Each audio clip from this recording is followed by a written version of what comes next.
Right. So let's talk a little bit about those rules. I mean, I'm a huge fan of your work through Aleph Beta online and also on your books that you've written on some different biblical themes. Um, I'm trying to understand what sort of impressed me and made me so curious is how have you found these things within the text? There's a few questions to ask here. The first one is, what is the way in which, what is your methodology for reading the text? What are the precursors, if there are, for this style? What's new about it? And then the second question is, well, why haven't we found some of these amazing insights already? Why haven't they already been sort of noted or written by our ancient commentators? And I guess a third question as well to pack into this is, how can we know whether we've read something into the text that wasn't actually there, or whether we've actually revealed an authentic meaning? Okay, so to really answer those questions would take a while, but let's take one at a Sorry time. to throw them all at you. It's okay. What are some of the rules, right? That was your sort of your first question. Yeah. And your second question was, how is it that we've come up with seeing things before that sort of haven't been seen? Right.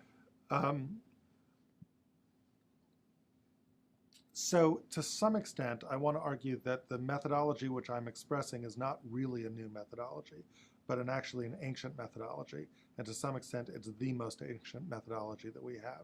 If you go back to the earliest kinds of commentary on the Torah, before what's known as the Achronim, the medieval scholars, before the Rishonim, what might comfortably be called the Dark Ages or the late Dark Ages, right? Before all of that, right, in antiquity, you had the Midrash, right? And the Midrash is, 500-600, AD or BCE or whatever you call it, where really the rabbis of the Talmud are grappling with the text. Now, we were talking before about the Talmud, and the Talmud is when most people think of the Talmud, they're thinking most fundamentally of what's known as halachic drash, which is expounding the biblical text in a halachic way, in a legal way. But there's also a kind of agadic drash, which is expanding the biblical text to understand its ideas, to understand its narratives better. And midrash, again, is something which typically gets ignored. And the reason why it gets ignored is because again, midrash is difficult to understand. My argument at its core, and you can see this by watching, Aleph Beta videos, is that midrashic analysis is really kind of using the themes and ideas and the rules which I'm articulating in a deep kind of way. I don't think I'm articulating anything new. I think I'm revealing the structure of midrash. And you can see it when you come across a strange midrash and it doesn't seem to make any sense to you. And you then look back at the biblical text, and if you begin to sort of apply a rigorous methodology in looking at the text, all of a sudden it clicks, and it's like, that's what the midrash is talking about. And it's fascinating because you can sort of go both ways.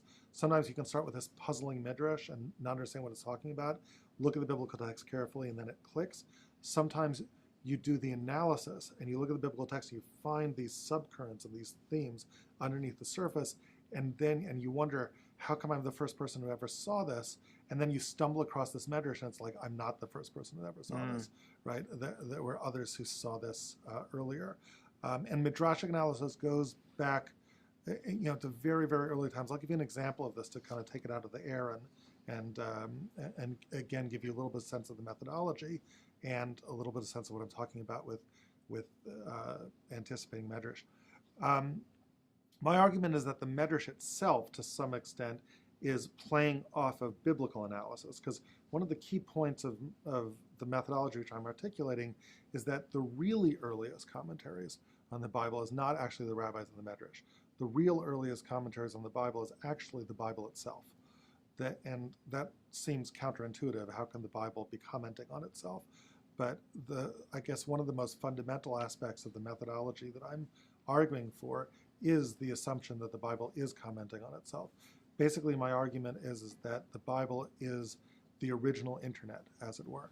If you think about what the internet is, its power comes from the interconnectedness of its information. You might not want to say that in some religious circles. Yeah, that's true. The internet gets a bad name, right? But I'm not saying it's the internet in terms of the content of the internet, but the power of the Right. internet is the ability to interconnect and interweave information. It's interesting that I'm old enough to remember Al Gore, when Al Gore, back in the 90s when he was running for president, before the internet was really fully developed, talked about it as an information superhighway. And we've since discarded that kind of term because it's too linear. It's not an information superhighway in terms of this thing that goes straight, but it's an internet, it's a net, it's a web, it's a worldwide web. And the ways we speak of the internet emphasize the interconnectedness of the information. What would interconnected information look like without electronics? Right? What would hyperlinks look like without electronics, where you can't just sort of mouse over your cursor over this little blue thing and get somewhere else? What would it look like in a black and white text written with a quill on ink? What it would look like is intertextuality, which is one of the main fundamentals that we work with in Aleph Beta, which is that every once in a while you're reading a text and you come across this strange word, language, phrase that reminds you of some other strange word, phrase that appears elsewhere. And you have to be careful with this, because a non-practiced practitioner of this can spin all sorts of nonsense out of it. But it's not simply that the word said or he said appears here and it appears there, right? It's an unusual turn of phrase. Like in Shir HaShirim, for example, there's this phrase at one of the climactic moments of the Song of Songs, which is it's an allegorical story of love between a man and a woman, where the woman sort of unintentionally, or perhaps intentionally, causes distress to her male lover. And in so doing, he's knocking on the door. She says, why do I have to get out of bed? I already took off my coat, I'm undressed, I'm in bed, I don't want to dirty my feet and get up to open the door. And she insults him, but the language for that is pashatati et kutanti echacha al bashana. Now, if you listen to that language, it's rich with intertextual allusions to other points in Tanakh, two in particular. First of all, pashatati et kutanti, I've stripped myself off of my coat. Well, there's only one other time in Tanakh that you have the language of someone stripping a coat off of themselves. Right. It's the story of Joseph and his brothers. What's the story of Joseph and his brothers doing in the middle of Shir HaShirim? It doesn't, right, in the Song of Songs, but it's there, and it's remarkable. And once you see that, you begin to see that there's other aspects of Shir HaShirim right over there that's also referencing, of all things, the Joseph and his brothers story. For example, the next thing the woman says is, Rachatzti et ragli echacha and tanfem. I've washed my feet. How can I possibly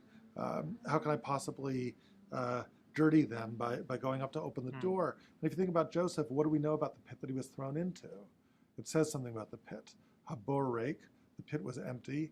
Ein bo mayim, it didn't have any water in it. Well, if you go feet first into an empty pit, what happens to your feet? Your feet get dusty. So right after there's this reference to getting your coat stripped off of you and thrown in a pit, there's this reference to these dusty feet of Joseph, as if I don't have his dusty feet. And these things pile up one after another. And at a certain point, after there's 10 or 11 or 12 references to the Joseph story surreptitiously hidden in the text, you have to ask yourself, is this a coincidence? Is this just my imagination? Or is the author of the Bible intending to overlay that text? And when I talk about the Bible being its own commentary, what it's really saying is that the Torah is saying, if you want to understand text A, you can't really understand text A without reference to text B. Look at text B, overlay it in text A, take the Joseph story, almost like with a physical transparency, just plop it down on the Song of Songs and see one story sort of enlighten another. To get to the point of... But can I just pause you for a second? But so when you see, I mean, I guess it's probably is going to link to the next question which I asked. If you see, it's one thing to say, okay, I see a link between this part of the Bible and that part of the Bible.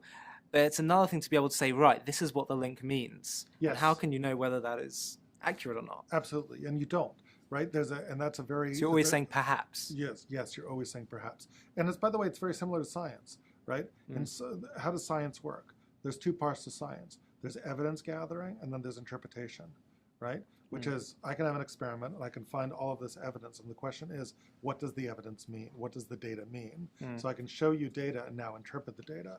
And at that point, a practiced scientist has to be able to sort of make a leap and say, this is what the most conservative interpretation of the data seems like to me. But scientists can argue about that. And hence, the arguments that emerge in science, right? That is a legitimate argument to say, yes, I see that something is going on, right? But given everything else that's going on, right, and the questions that we have, I would discount that possibility and go towards this possibility. And that's a legitimate argument you have, but it's an argument waged on a certain battlefield, upon an acceptance of evidence. And basically all I'm saying to a reader is accept this evidence, right? In other words, don't ignore it. In other words, if you're reading the Song of Songs, be aware that this is out there. Don't ignore it, and try to account for it somehow. And if you can account for it in a responsible way, then you have a theory as to some of the marvelous inner layers of meaning that may be going on. But again, I think one of the keys is basically intellectual honesty. And I think one of the things that a responsible practitioner of this methodology, or really a responsible learner of Torah, has to do is to say that, what am I doing when I'm learning Torah? Am I using the Torah as a hook for my own ideology, or am I seeking to discover what's in it? If I look at the Torah as a hook for my own ideology, then I say, I have certain preconceived notions about what I want the Torah to teach. I'm teaching ninth grade. I would love it if my ninth graders had an inspiring lesson today about Lashon Hara and the evils of the evil tongue and of gossip.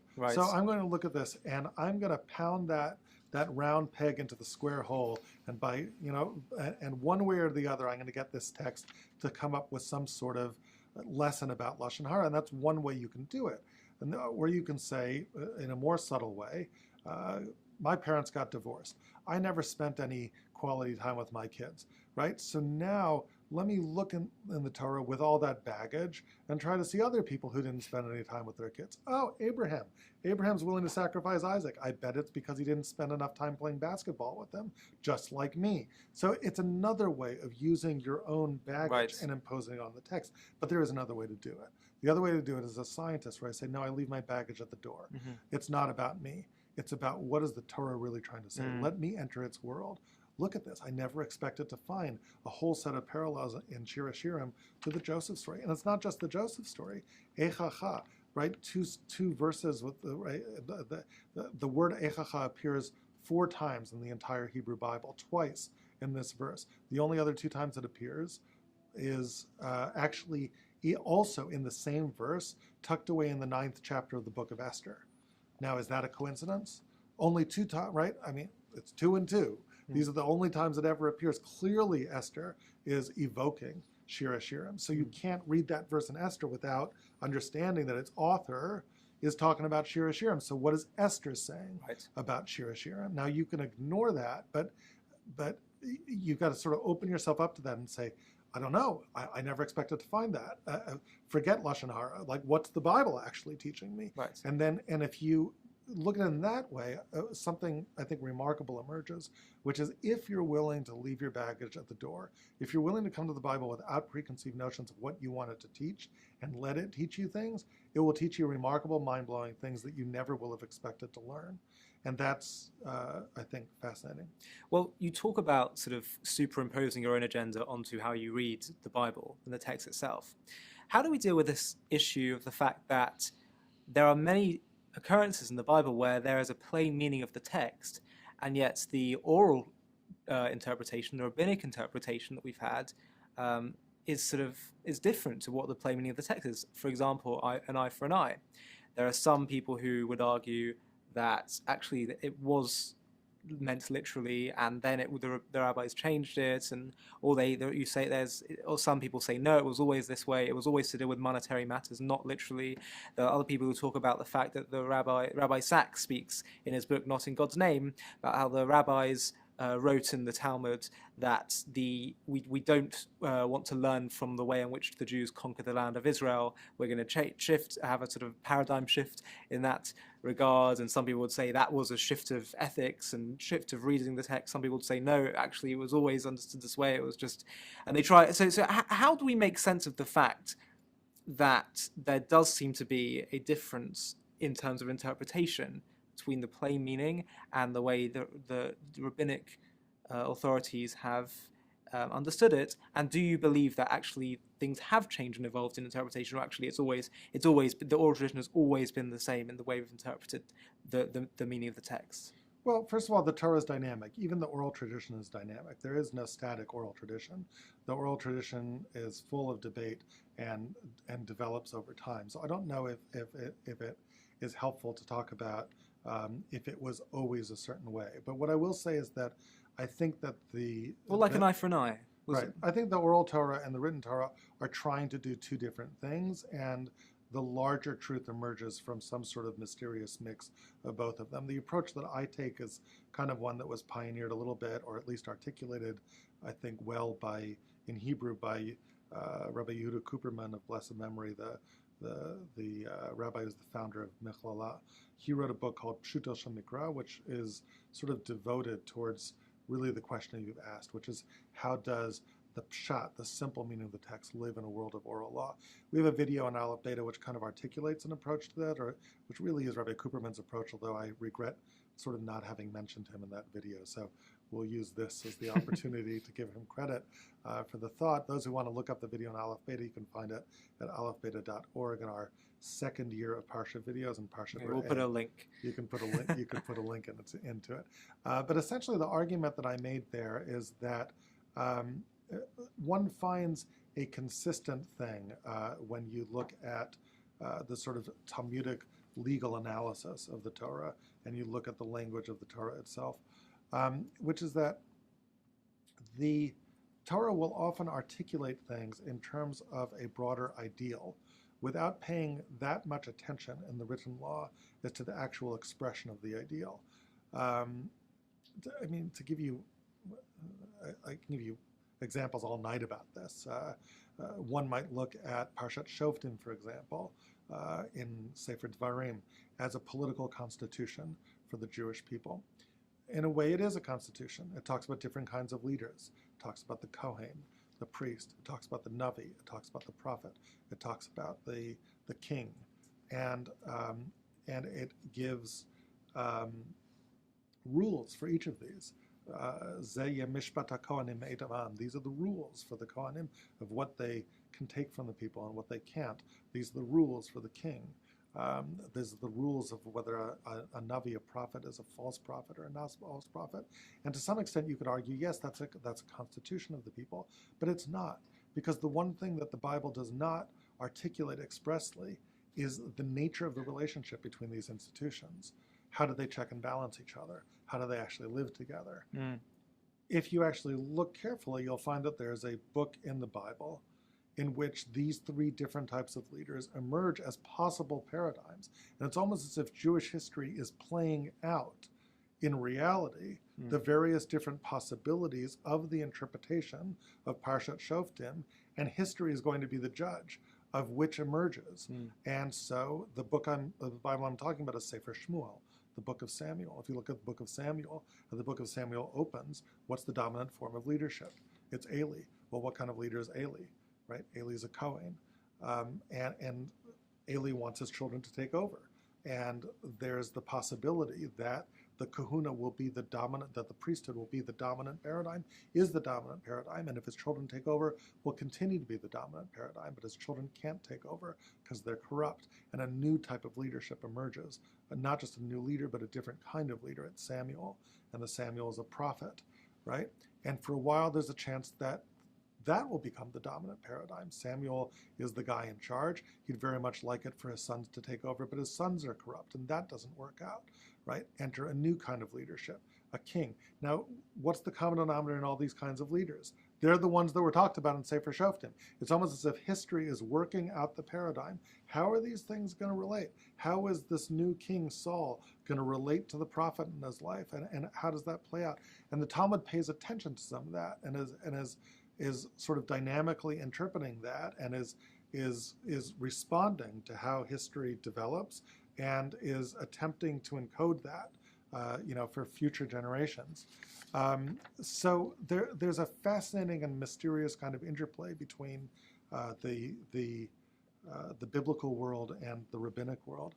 Cooperman's argument in Pshuto Shel Mikra is basically that at its core, the Bible is seeking to do a different thing than the Talmud is doing. The Talmud is a particular kind of interpretation of the Bible. Remember, the Bible's the core. Everything else is interpretation. There's many different ways of interpreting the Bible.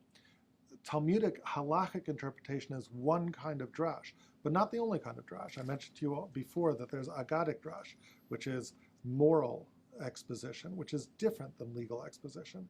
It's the same way that if you have a profession, right, different professions will look upon life differently, right? So if you decide to be a lawyer, you have a certain view of life, right?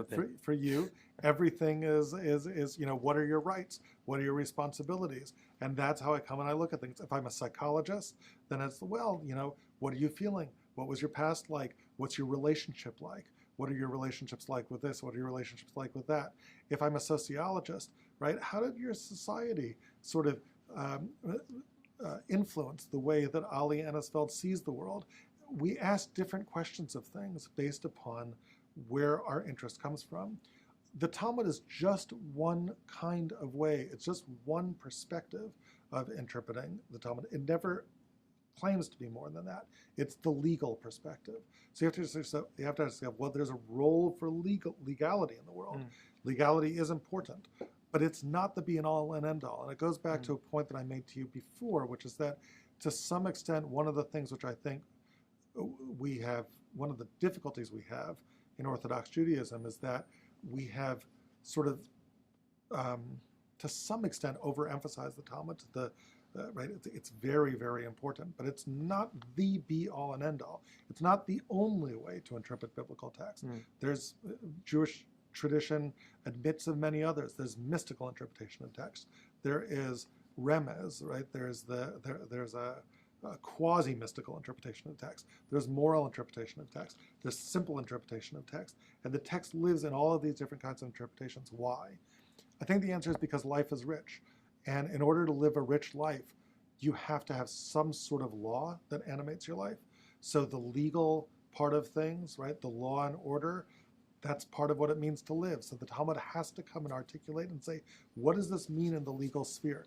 But to say that the legal sphere is the be-all and end-all in interpreting the text simply isn't true.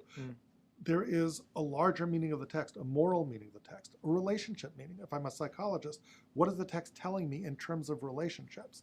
So if I have lo tavash al gedi b'chalev imo, so the halachic interpretation of do not boil a kid in its mother's milk may be I don't eat cheeseburgers, and may be that I don't cook meat and milk together, but that doesn't exhaust the meaning of the text.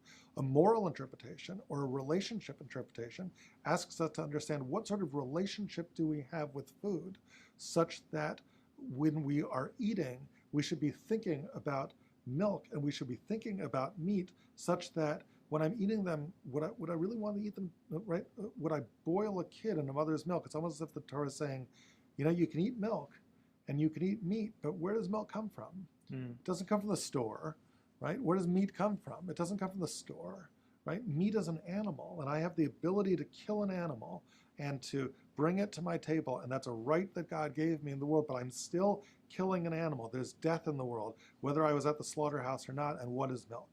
Milk is the animal's way of giving life to its child, and I'm allowed to drink that too, and I can use that, and I can harness that from the animal world, but I have to understand what I'm doing.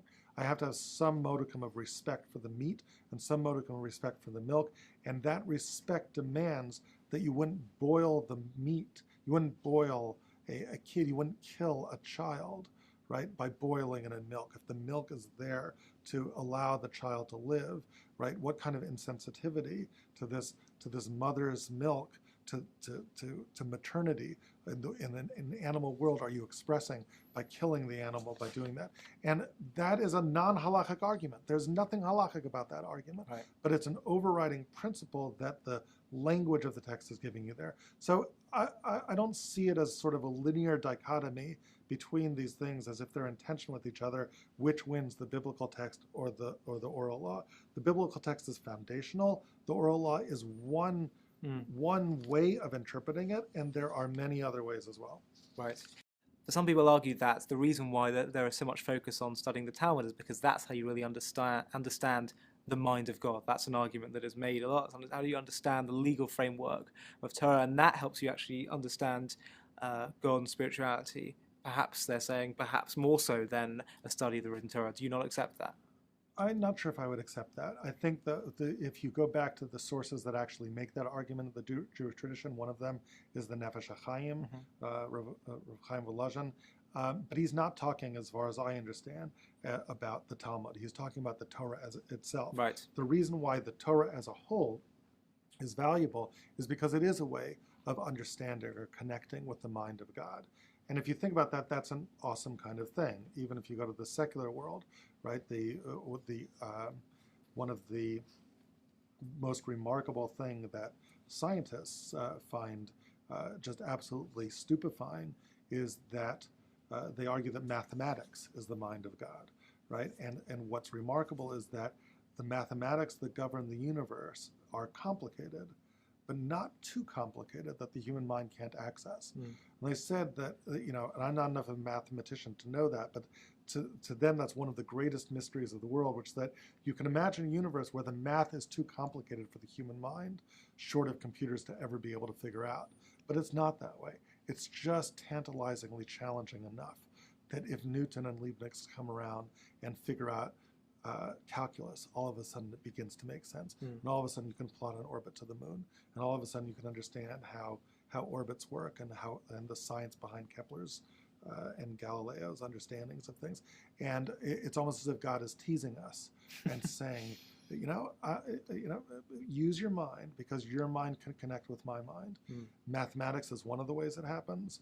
The natural world in general is another way it happens as we begin to understand the secrets of biology, we begin to understand the secrets of chemistry.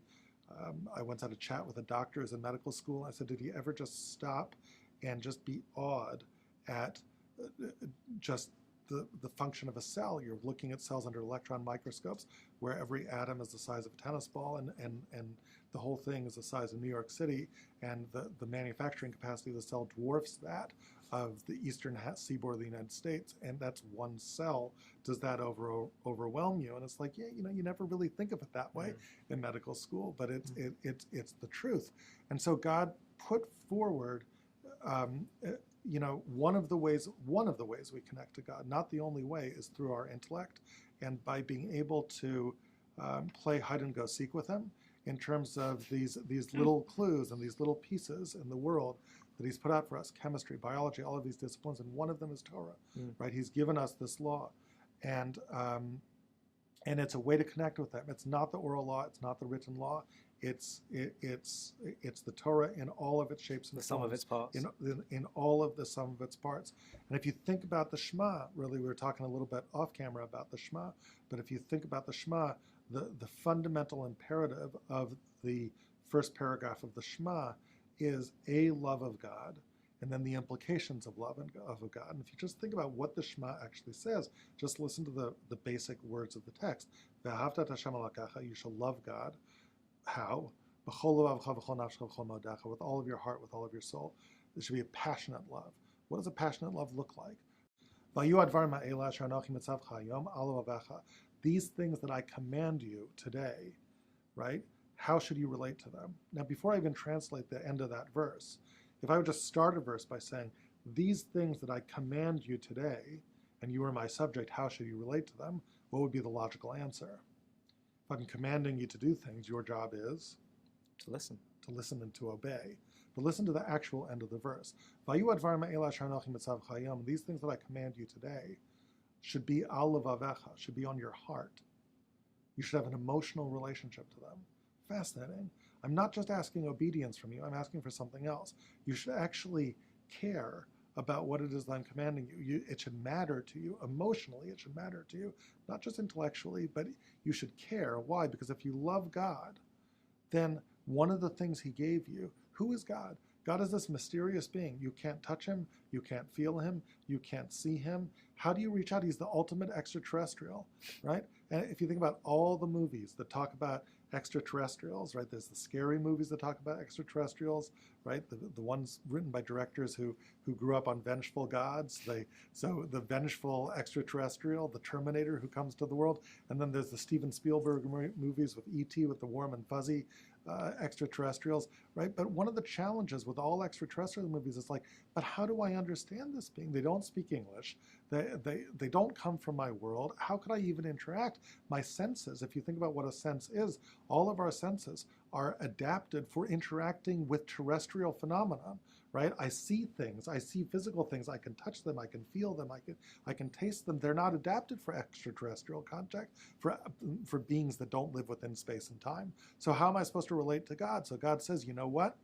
One of the ways we can relate is I put stuff in this world. You can figure me out a little bit, right? My mind is in this world. It's there with chemistry, it's there with biology, and it's there in the Torah, a kind of moral, right? This is my diary. I'm writing this down.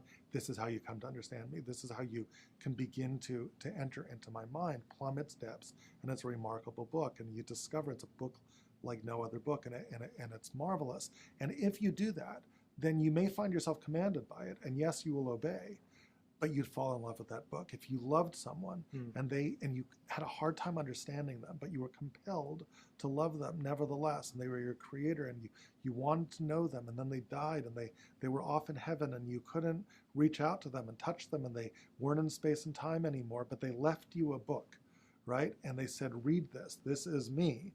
How would you feel about that book? So the book might say, I want you to do certain things, and that's all very nice. I'll do them, but I have an emotional connection to that book. That book matters to me. And if that book matters to me, then I'm going to teach it to my kids. I'm going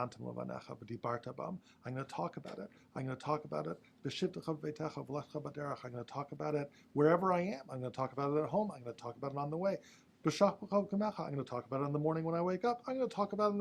I'm going to make you nauseous talking about the book. It's going to be the first thing when I wake up. It's going to be the last thing when I go to bed. I'm going to be obsessed. That's the kind of passionate connection to the Torah which the Bible is, which God is trying to sort of cultivate within us.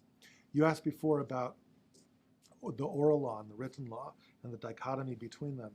If you think about what I've just talked to you about, that's the written law. That's how the written law sees Shema. But interestingly, it's not the way the oral law sees Shema. The oral law will take that and then, from a particular legal standpoint, is going to take a legal slice out of that and analyze that. And it's going to seem to take all of the magic out of it and all of the romance out of it. And here's what the rabbis are going to say. They're going to say, when it says that you should speak words of Torah in the morning when you first wake up and in the evening when you go to sleep, you know what that means from a legal perspective? It means that you should say Kriyat Shema, you should say these actual words of Shema, you should say them in the morning. There's a mitzvah of Kriyat Shema, you should say that them. Definitely takes the magic out of it. And you should say them at some time when you wake up and at some time right before you go to sleep. And now there's a debate, what does that really mean? How late at night? How early in the morning? How long in the morning? Is the first 3 hours? What does it mean to get up? And all of a sudden, there's all these rules and it doesn't feel so spiritual anymore, and I do that. But you know what? There is a place for law. What does law do? You see, if all you have is this overriding principle of passionate love, here's the thing with passionate love. It's very difficult to stay passionate love all the time. You fall in love with your wife. You're in the state of the throes of passion for how long? Okay, so you know, when you're dating. Okay, when you're engaged, first year of marriage. But how long does that intense passion last? Right? Real love somehow tends toward the mundane at a certain point. And then there's the question, what does love look like in mundane life? When I'm driving carpool, what does love look like? Yeah. Right? And at some point, the answer is that we've got to find some sort of consistent way of at least spending 15 minutes with each other, 10 minutes with each other, the way we connect in the morning, the way we connect before we go to bed, right? If I can look you in the eye, and if we have rules, and you know, Tuesday night we're going to be talking for and those rules help us order our daily lives and give some kind of expression to overriding moral priorities. And again, this is sort of the oral law and the written law at work balancing each other. So there is a mysterious kind of balance between the written and oral law, where what the written law is doing is it's articulating an ideal, right? An ideal that is almost like a mission statement about how you live your life. But any good company knows that the secret is not just the mission statement, but how do you translate the mission statement into the daily life of the company? Mm-hmm. How do you translate the mission statement to the daily life of people? And to some extent, that's where law comes in. Law comes in and says, here's how I can touch that ideal, right? Here's how I can bring a piece of that ideal into my, if I say the Shema, if I say some representative word of Torah, and I at least make sure that no matter how busy my day is, at some point within 3 hours of waking up, I'm going to articulate a paragraph of Torah, then I have some way of touching that ideal of being the kind of person who's so deliriously in love in Torah that when I wake up, it's the first thing on my lips. Is it the whole kit and caboodle? No, but I'm on the treadmill. I'm on the way there. I'm getting there. It's an ideal that I'm striving for in my life. So I think those who say that halacha, that law is the be-all and end-all of what it takes to be a moral human being are sorely mistaken. Right? Halacha is the beginning of it. It's the way the rabbis gave us a structure to begin to inculcate these ideals. But you got to look at what the ideals are. And if you don't, then you run into what the Ramban Nachmanides calls the very real possibility of being a menuval b'rshut Torah, which is I can keep all the laws, but I can be a disgusting human being. Because if I'm not at least looking to inculcate into myself the ideals that these laws are trying to give me practice in, then I can just miss the whole boat. Yeah.